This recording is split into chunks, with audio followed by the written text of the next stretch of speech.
is a story that I have read on the internet.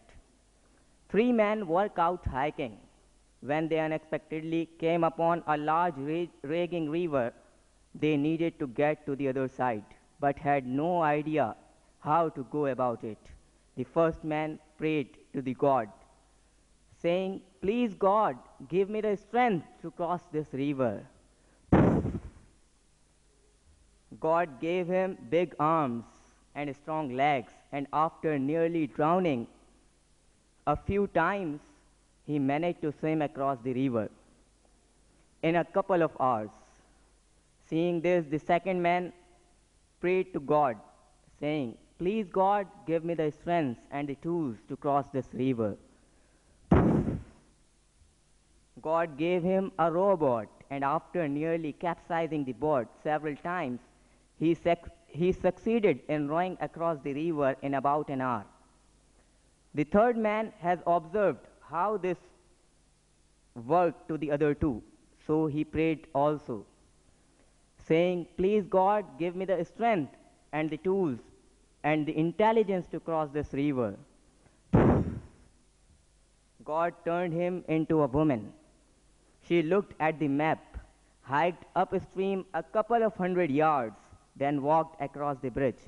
This is actually the management accountants who prayed for the intelligence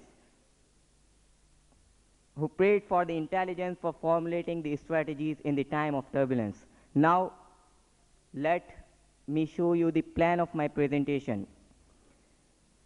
I will start with the background of the topic, then I will move toward the causes and consequences of crisis in Pakistan, then interdependence of various components of businesses, then what the strategy actually is, then challenges for management accountants and strategies to be formulated in this time of turbulence. In the last, I will conclude my whole presentation, and this session will be followed by question and answers. Now begins with the first slide. In the middle of the year 2006, US banks and financial institutions provided loans at very low interest rate. We can say it loans bombardments, and we all know that when interest rate declines, the cost of borrowing reduces. Therefore, individuals and organizations started to obtain heavy loans from banks and other financial institutions. The recovery rates of loans became very low. Many subscribers of loans became bankrupt. The major name of business gone bankrupt at that time was Citibank. US government spent $22 billion to save it from bankruptcy. The other name of business gone bankrupt was Lehman Brothers. So the troubles faced by the financial institutions and banks increased as the time elapsed, and finally the banks decided to increase their rates of interest.